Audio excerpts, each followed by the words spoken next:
Mula pa noong mga unang panahon, bago pa man itinaas ng mga hari ang kanilang mga trono at inukit ng mga imperyo ang kanilang mga marka sa alikabok ng panahon, mayroong mga nilalang na napakalaki at mahiwaga na ang kanilang mga anino ay umaabot sa iba't ibang henerasyon. Mga nilalang na naninirahan sa hangganan sa pagitan ng nakikita at hindi nakikita, kung saan ang natural ay nagtatagpo sa supernatural. Binabanggit sila ng banal na kasulatan ng may pagkamangha at paggalang bilang mga tanda ng walang hanggang kapangyarihan ng lumikha at bilang mga saksi ng mga panahon kung saan ang mga tao ay lumakad sa gitna ng mga kababalaghan at kakilabutan, mga nilalang na sumasalungat sa ating pangangatwiran at nagpapakita kung gaano kaunti ang tunay nating pagkaunawa sa banal na kosmos. Ang ilan ay nagbantay sa mga nakalimutang pintuan, ang iba ay bumaba sa kailaliman ng karagatan, at may mga lumitaw lamang sa mga makahulang pangitain na umaangat mula sa lupa o lumalabas mula sa tubig upang ipahayag ang paghatol, kaluwalhatian at misteryo. Hindi sila mga pabula, hindi sila mga pinalaking kwento, mga palatandaan sila. Mga palatandaan na ang espiritual na mundo ay palaging malapit at ang mga puwersang mas malaki kaysa sa anumang kaharian sa lupa ay nagbabantay sa hangganan sa pagitan ng langit at lupa. Ngayon, tayo ay maglalakbay sa mga sagradong pahina upang masdan ang 10 nilalang sa Biblia na napakalaki at kamangha-mangha na ang kanilang alingaw-ngaw ay umaabot sa kawalang hanggan. Mga nilalang na kahit ang mga makapangyarihan ay mananahimik, mga saksi ng kadakilaan ng kataas-taasan at ng hindi maarok na kalaliman ng paglikha. Maghanda. Ang iyong makikita ay hindi mito, kundi alaala. Mga piraso ng isang mundong nanginginig sa ilalim ng mga paa ng mga higante, ang mga pakpak ng mga anghel, at ang mga unggol ng mga imposibleng hayop. Una, ang behemoth. Sa mga lupaing hindi nagagalaw ng alaala ng tao, kung saan ang mga tahimik na lambak ay nagdadala pa rin ng hininga ng mga unang araw, ay naninirahan ang isang nilalang na ang mismong anyo ay higit pa sa lahat ng pag-unawa, ang behemoth. Hindi lamang ito malaki. Ito ay napakalaking parang ang lupa mismo ang humubog sa laman nito upang ipakita ang lakas. Ang likod nito ay tumataas na parang isang buhay na bundok. Ang balat nito ay makapal at sinaunang parang tanso na sinuot ng panahon. Sa ilalim nito, ang mga kalamnan ay gumagalaw na parang mabibigat na ilog ng tinunaw na bato. Sinasabi ng kasulatan, narito ngayon ang kaniyang lakas ay nasa kaniyang balakang at ang kaniyang kapangyarihan ay nasa mga kalamnan ng kaniyang tiyan. Job 4:16. Bawat hakbang ay nagpapayanig sa lupa. Ang alikabok ay tumataas. Ang nilikha mismo ay tila yumuyuko sa harap nito. Ngunit ang buntot nito ang nagbibigay inspirasyon ng pinakamalaking pagkamangha. Hindi isang simpleng sanga, kundi isang buhay na puno na napakalaki, kaya't inihahambing ito ng kasulatan sa isang cedar na may buong lakas. Iginagalaw niya ang kaniyang buntot na parang cedar. Job 4:17. Ang kaniyang mga binti ay mga haligi, ang kaniyang mga litid ay parang mga ugat na magkakaugnay, ang kaniyang mga buto ay inilarawan bilang mga tubo na tanso at mga baras na bakal. Ang kaniyang mga buto ay parang mga tubo na tanso, ang kaniyang mga paa ay parang mga baras na bakal. Job 4:18. Ang maliliit na mata nito ay nagliliyab na parang mga ginintuang baga. Taglay ang katahimikan ng isang bagay na alam kung ano talaga ito. Kapag ito ay humihinga, ang mainit na singaw ay kumakalat sa ilog. Kapag ito ay umiinom, ang tubig ay tumataas hanggang sa kanyang dibdib, tumatakas mula sa bigat ng kanyang pag-iral. Ang higanteng dagat ay hindi nagtatago. Hindi ito natatakot. Hindi ito kailangan na umatake. Ito ay umiiral lamang at iyon lamang ang naguutos ng paggalang. Ito ang buhay na paalala na kahit ang pinakamalaking mga bundok ay maliliit sa harap ng kapangyarihan ng lumikha. Pangalawa, ang unang halimaw. Mula sa kailaliman ng dagat, kung saan ang liwanag ay hindi kailanman umaabot at ang mga sinaunang alingaw-ngaw ay nananatiling parang mga alaalang mas matanda pa kaysa sa paglikha. May nagsimulang umakyat. Una ay isang panginginig, pagkatapos ay isang anino na lumalawak sa ilalim ng tubig. Tila nilalabanan ng karagatan ang pagdating nito, ngunit yumuko rin dito. At pagkatapos, sa mga alon na parang isang buhay na monolito, ang unang halimaw ay lumitaw sa mundo ng mga tao. Inilalarawan ni Juan, "Nakita ko ang isang halimaw na umaahon mula sa dagat na may 7 ulo at 10 sungay. At sa kaniyang mga sungay ay may 10 korona, at sa mga ulo nito ay mga pangalan ng kalapastanganan." Pahayag 13:1. Ang katawan nito ay hindi nasa kalikasan. Ito ay isang pagsasanib ng mga anyo na hindi maiisip ng sinumang tao. Isang katawan na maliksi tulad ng sa isang leopardo, ang balat nito ay nagbabago ng kulay sa ilalim ng malabong liwanag ng kalaliman. Sa ilalim nito, ang mga kalamnan ay umaagos na parang mga ilog na may bahid ng kapahamakan.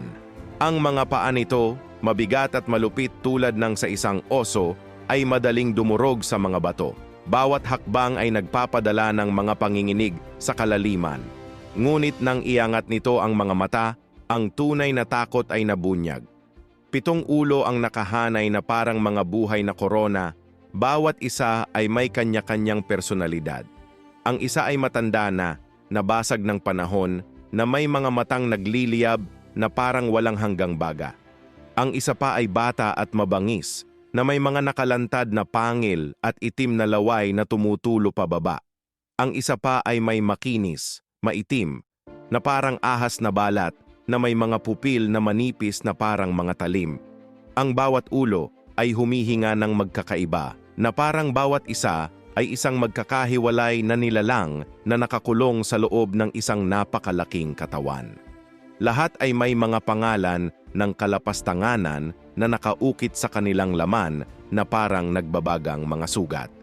Sa itaas nila ay may 10 sungay, mahaba at hindi pantay.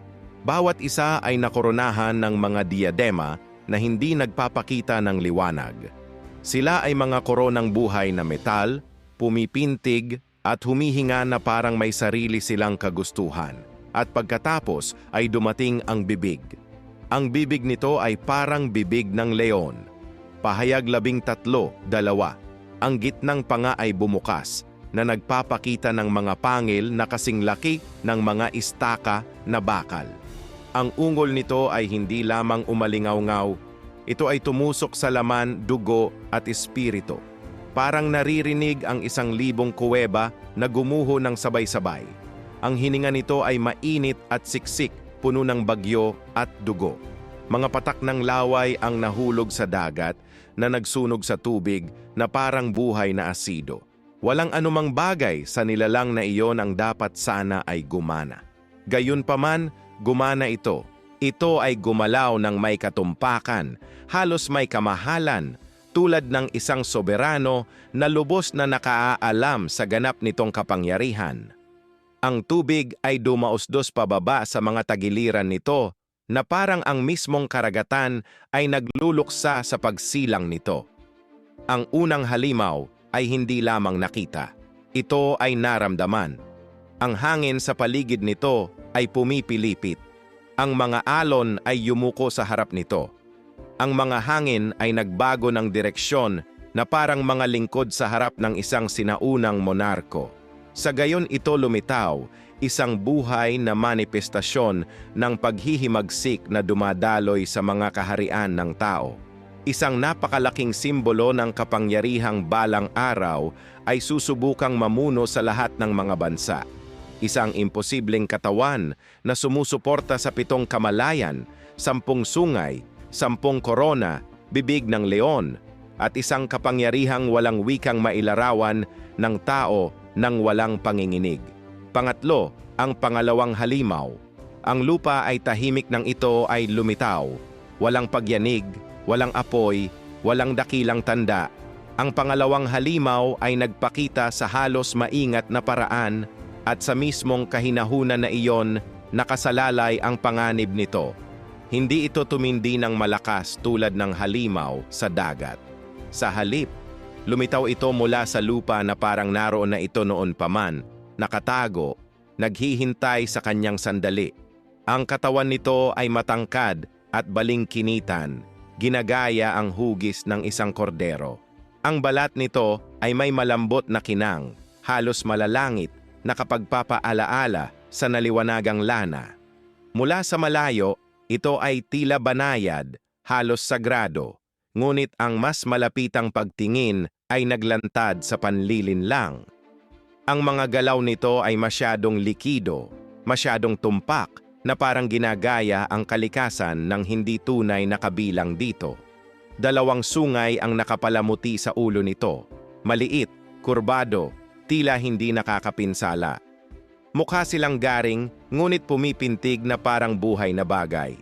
Sa loob ng kanilang manipis na mga bitak, isang ginintuang kinang ang lumabas, maganda at nakakabagabag na nagpapakita kung ano ang nakatago sa ilalim ng maamo na anyo. Ang mga mata nito ay malalaki, basa, payapa, ngunit may katahimikan na walang laman, malamig, ginagaya ang habag nang hindi ito nararamdaman. Malalim sa loob nila ay isang metalikong kislap, nagkalkula. Bihira itong kumurap, at kapag kumurap ito, napakabilis nito, parang isang mekanismong sumusubok na gayahin ang galaw ng tao. Ngunit ang panlilinlang ay tuluyang naglaho nang magsalita ito. Mayroon itong dalawang sungay na parang kordero, ngunit nagsasalita itong parang dragon. Pahayag 13, 11. Ang boses ay hindi tugma sa katawan. Ito ay umalingaw-ngaw ng malalim at malaking parang pinipigil na apoy. Ang bawat salita ay nanginginig sa hangin, na nagpapayanig sa lupa ng bahagya. Hindi ito isang pananalita lamang. Ito ay dominasyon. Ang mga paa nito ay makitid at elegante, humahakbang ng maganda, ngunit nag-iiwan ng mga nasusunog na marka sa lupa na parang isang dragon ang naglalakad sa loob ng banayad na hugis na iyon. Ang pangalawang halimaw ay hindi natakot sa ipinakita nito, kundi sa itinatago nito, isang kordero sa labas, isang mapangwasak na kalaliman sa loob. 4. Leviathan. Sa kailaliman kung saan hindi pa nararating ng liwanag, at ang dagat ay naging isang hindi maarok na kalaliman, may gumalaw. Ang tubig ay nanginig at isang napakalaking anino ang pumulupot sa ilalim nila. Pagkatapos, pumupunit sa ibabaw na parang isang nilalang na pinupunit ang isang sinaunang belo, ang Leviathan ay lumabas, ang soberano ng lahat ng nilalang sa karagatan. Ang malaahas na katawan nito ay umaabot ng 2 ng metro. Ang mga kaliskis nito na matalas na parang mga talim ay kumikinang na parang metal na hinulma sa apoy. Magkasama silang bumubuo ng isang hindi mapasok na baluti. Sinasabi ng kasulatan, ang kanyang likod ay gawa sa mga kalasag na nakasara ng mahigpit na parang may tatak. Job 41:15, isang buhay na pader na hindi kayang matarok ng anumang sandatang tao. Kapag ito ay gumagalaw, ang dagat ay tila yumuyuko sa harap nito. Isang napakalaking alon ang tumataas sa bawat pagpihit ng katawan nito. Ang buntot nito, na kasing lakas ng puno ng isang sinaunang oak, ay humahati sa tubig ng may sapat na lakas upang sirain ang buong mga barko. Saan man ito dumaan, ang karagatan ay umiikot na parang kumukulong mga kaldero.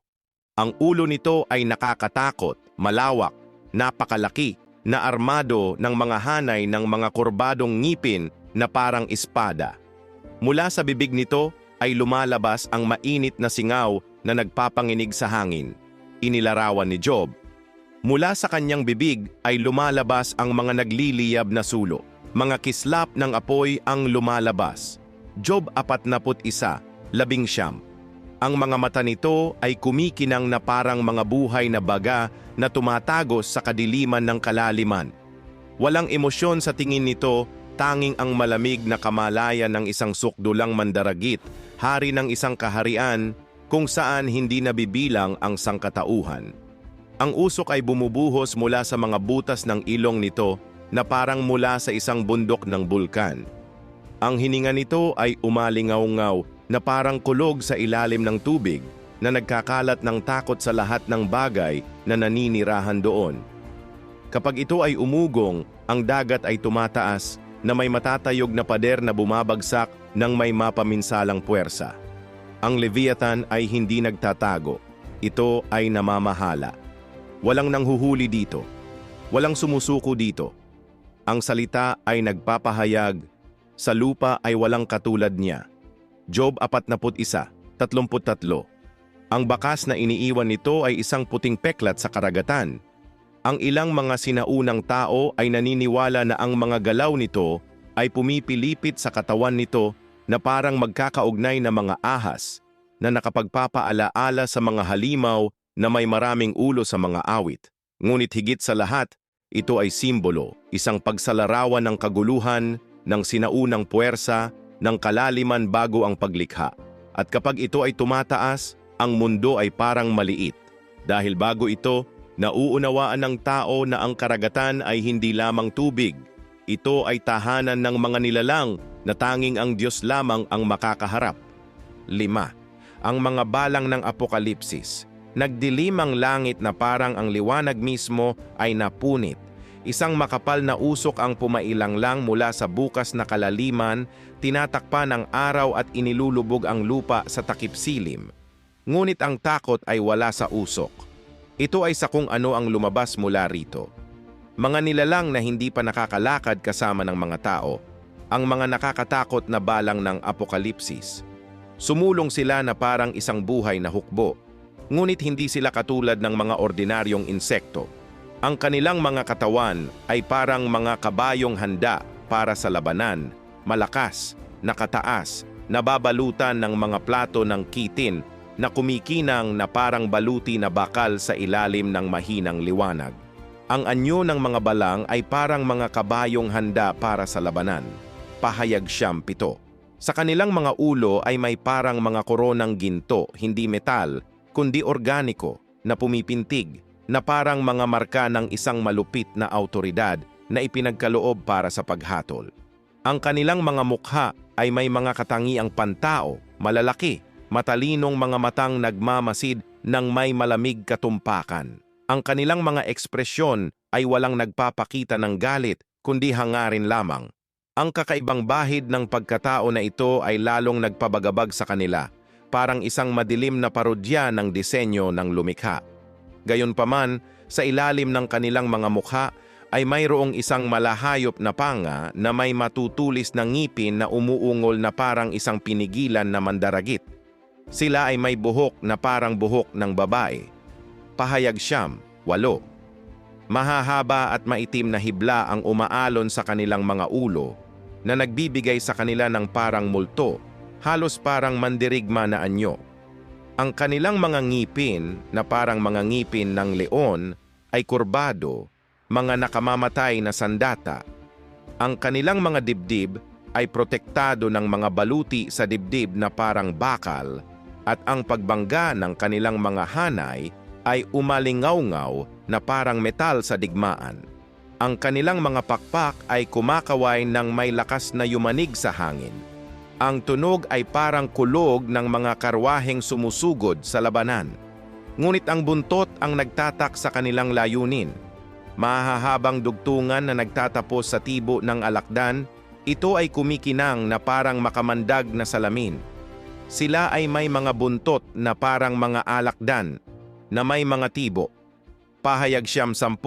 Bumagsak sila mula sa langit na parang mga buhay na palaso, tinatamaan ang kanilang mga biktima ng sakit na napakatindi kaya't hinangad ng mga tao ang kamatayan. Ngunit hindi ito darating. Hindi sila mga balang ng mundong ito. Sila mga nilalang ng kalaliman, mga mensahero ng paghihirap na nilikha upang ipaalala sa sangkatauhan na sa ilalim ng banal na paghatol, kahit ang pinakamaliit na nilalang ay maaaring maging mas nakakatakot kaysa sa buong hukbo.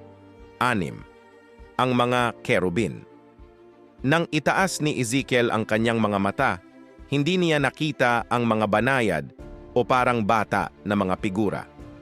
Ang lumitaw ay isang pangitain ng kaluwalhatian at kakilabutan na napakalakas, kaya't ang hangin mismo ay tila nanginginig sa harap nila. Ang mga kerubin ay hindi akma sa imahinasyon ng tao. Mayroon silang anyo na katulad ng mga tao, ngunit dakila.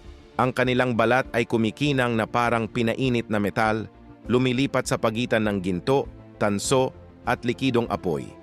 Sa paligid nila ay pumuputok ang mga bagyo ng liwanag na parang dala nila ang enerhiya ng kalawakan mismo. 4 na mukha ang tumingin sa iba't ibang direksyon: tao, leon, baka at agila. Bawat isa ay nagpapakita ng katalinuhan, lakas, paglilingkod at soberanya. Isang pagsasanib na imposibleng maunawaan ng hindi yumuyuko bilang paggalang. 4 na pakpak ang nakaunat mula sa kanilang mga katawan. 2 ang nakatakip sa kanilang mga dibdib bilang paggalang. Ang 2 pa ay nanginginig kasabay ng langit-ngit ng maraming tubig. Nang tumibok sila, hindi sila lumikha ng hangin. Lumikha sila ng impact na parang ang langit mismo ang tumugon. Ang kanilang mga paa ay tuwid, matatag, na nagtatapos sa kumikinang na mga kuko na parang pinakintab na tanso. Nang dumampi sila sa lupa, kumislap ang mga kislap na parang dinurog na baga. Sa ilalim ng kanilang mga pakpak, ang mga kamay ng tao ay gumalaw, handang isagawa ang kalooban ng kataas-taasan. Ang mga katawan ng mga kerubin ay nababalot ng halos dekuryenteng ilaw. Hindi sila naglalakad. Sila ay dumausdos, gumagalaw sa anumang direksyon nang hindi lumilingon sa kanilang mga mukha, sumusulong na parang isang may malay na bagyo. Saan man sila dumaan, ang atmosfera ay nagbabago. Ang hangin ay lalong bigat at ang katahimikan ay naging sagrado. Hindi sila mga malambot na anghel. Sila ay mga tagapag-alaga ng trono, mga nilalang na hinubog upang protektahan ang banal gamit, ang kapangyarihan na nagpapanginig sa mga kaharian. 7. Ang mga higante. Naglakad sila sa lupa na parang napakalaking anino ng isang nakalimutang mundo. Saan man dumampi ang kanilang mga paa, sumusuko ang lupa. Saan man umalingaw-ngaw ang kanilang mga tinig, ang mga bundok ay sumasagot na parang malayong kulog. Sila ang mga higante, ang mga Nephilim, Anakim, Rephaim, at mga labi ng isang panahon kung kailan ang sangkatauhan ay tila maliit sa harap nila. Ang kanilang tangkad ay higit pa sa sukat ng tao. Ang ilan ay umabot ng 3 metro, ang iba ay mas malaki pa. Sinabi ng mga sinauna, nakita namin ang mga higante roon at kami sa aming sariling paningin ay parang mga tipaklong. Mga bilang 13, 33, at hindi ito isang metapora. Ang mga batikang mandirigma ay naging walang halaga sa harap ng gayong mga higante. Ang kanilang mga katawan ay mga buhay na kuta, ang mga dibdib ay malapad na parang mga pader, ang mga balikat ay malapad na parang mga inukit na blok ng bato, ang mga kalamnan ay magkakaugnay na parang malalalim na ugat. Bawat hininga ay mainit na pagbuga ng lupa at labanan. Ang ilan ay may balat na kulay tanso na may marka ng mga sinaunang peklat. Ang iba ay maputla na parang marmol, na sumasalamin sa liwanag na parang malamig na talim.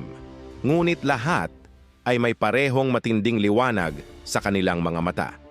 Isang sinaunang likas na ugali na hindi kumukupas.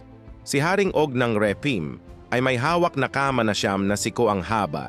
Deuteronomio 3:11, mahigit 4 na metro. Isipin ang kanyang figura. Isang makapal na leeg, isang malapad na panga, mga ngipin na parang maliliit na pangil, mga kamay na kayang durugin ng bato. Si Goliath ay sumasalamin sa parehong kalupitan. Ang kanyang baluti ay mas mabigat kaysa sa kayang dalhin ng maraming tao at ang kanyang presensya lamang ay kayang buwagin ang buong hukbo. Kapag tumatakbo ang mga higante, sila ay nagbubuhat ng mga bagyo ng alikabok. Ang kanilang mga sandata ay mga puno ng kahoy, mga bakal na biga, mga sibat na imposibleng buhatin ng mga kamay ng tao. Gayunpaman, mayroong katalinuhan sa kanilang mga mukha, estratehiya, kamalayan, at isang sinaunang alingawngaw ng kapangyarihan. Sila ang buhay na alaala ng panahon kung kailan ang mundo ay tinitirhan ng mga nilalang na lampas sa lohika ng tao. Ang kolosi na dala sa kanilang mga katawan ang alingawngaw ng kaguluhan bago ang kaayusan. 8. Ang mga dragon. Sa lahat ng nilalang na inilarawan sa kasulatan, kakaunti ang pumupukaw ng matinding takot tulad ng mga dragon, mga simbolo ng sinaunang kaguluhan, hilaw na puwersa, at ang pinakamadilim na rehiyon ng paglikha. Hindi tulad ng mga modernong mitolohikal na paglalarawan, ang mga biblikal na dragon ay lumilitaw bilang mga halimaw na ang hugis ay sumasalungat sa katwiran at nakatayo sa mismong pinto ng banal na paghatol. Ang kanilang anyo ay mahaba at parang ahas, tulad ng mga ilog na humahati sa mga disyerto. Ang kanilang mga kaliskis ay kumikinang na parang bagong hulmang metal, magkakaugnay na parang isang hindi matitinag na baluti. Habang sila ay gumagalaw, ang kanilang mga katawan ay umaalon-alon ng may nakababahalang pagkakasundo. Bawat galaw ay may dala na pakiramdam na ang buong nilalang ay isang buhay na kalamnan handang sumira. Ang ulo ay may mga kurbadong sungay na nakausli na parang mga matutulis na talim. Ang kanilang mga mata ay nagliliyab na parang mga baga na pula. Ang kanilang mga bibig na puno ng tulis-tulis na ngipin ay naglalabas ng mainit na singaw na pumapailan lang na parang usok sa hurno. Ang ilang mga salaysay ay nagsasabi tungkol sa mga dragon na ang mga butas ng ilong ay naglalabas ng patuloy na usok tulad ng mga gumagala na bulkan. Ang iba ay naglalarawan ng matitigas na kiling na tumatakbo sa kanilang mga likod o maikli at makapal na mga pakpak na kahawig ng mga palikpik ng mga sinaunang halimaw sa dagat. Ang kanilang mga kuko ay napakalaki, kurbado, kayang punitin ang mga bangin na bato at ibagsak ang mga sinaunang puno na parang mga sanga. Ipinapahayag ng kasulatan, sa araw na iyon, parurusahan ng Panginoon ang tumatakas na ahas, ang palikulikong ahas, at papatayin niya ang dragon na nasa dagat. Isayas 27, isa nang ang isang dragon ay bumangon, ang anino nito ay natakpan ng lupain na parang bigla ang gabi. Nang ito ay humampas gamit ang buntot nito, ang lupa ay nahati na parang ang mundo ay nabibitak mula sa loob. Ang bawat bahagi ng katawan nito ay pumipintig ng may di napaamo na puwersa, isang buhay na labi ng mga panahon na mas matanda kaysa sa itinatag na kaayusan. Ang mga dragon sa Biblia ay hindi lamang mga halimaw. Sila ay mga tanda, mga alingawngaw ng kapangyarihang nananahan sa kalaliman, mga paalala na hindi lahat ng nilalang ay yumuyuko sa kalooban ng mga tao. Siyam, ang apat na hayop ni Daniel. Nang makita ni Daniel ang dagat na hinahampas ng mga hangin ng langit, lumitaw ang apat na anyo mula sa malalim, madilim, marilag at nakakakilabot na mga nilalang na hinubog bilang mga buhay na simbolo ng mga kaharian na mamamahala sa lupa. Ang unang rosas ay parang isang leong may pakpak. Malakas ang katawan nito, ang ginintuang balat nito ay kumikinang na parang apoy sa paglubog ng araw at ang mga pakpak ng agila nito ay nag-uudyok ng mga bagyo sa bawat galaw. Ngunit bago ang propeta, may nangyaring imposible. Ang mga pakpak nito ay napunit at ang leon ay nakatayo ng tuwid na parang isang tao, tumatanggap ng pusong tao. Isang pagbabagong puno ng misteryo at kahulugan. Ang pangalawang halimaw ay umakyat ng may malupit na bigat, isang napakalaking oso. nakataas sa isang gilid, handang manakit. Ang makapal nitong balat ay minarkahan ng mga sinaunang peklat at sa pagitan ng mga ngipin nito ay may hawak itong 3 punit na tadyang. Ang gutom nitong titig ay nagpapakita ng mabangis na lakas na parang handang durugin ang lahat ng nasa landas nito. Ang pangatlo ay isang imposibleng leopardo. 4 na pakpak, 4 na ulo, 4 na mapagbantay na titig. Ang batik-batik nitong katawan ay gumalaw ng may supernatural na bilis na parang kidlat na humihiwa sa kalangitan.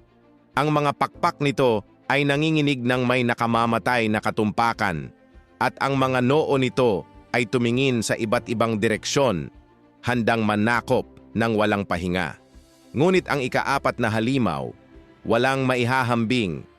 Inilarawan ito ni Daniel bilang kakilakilabot, nakakatakot at napakalakas.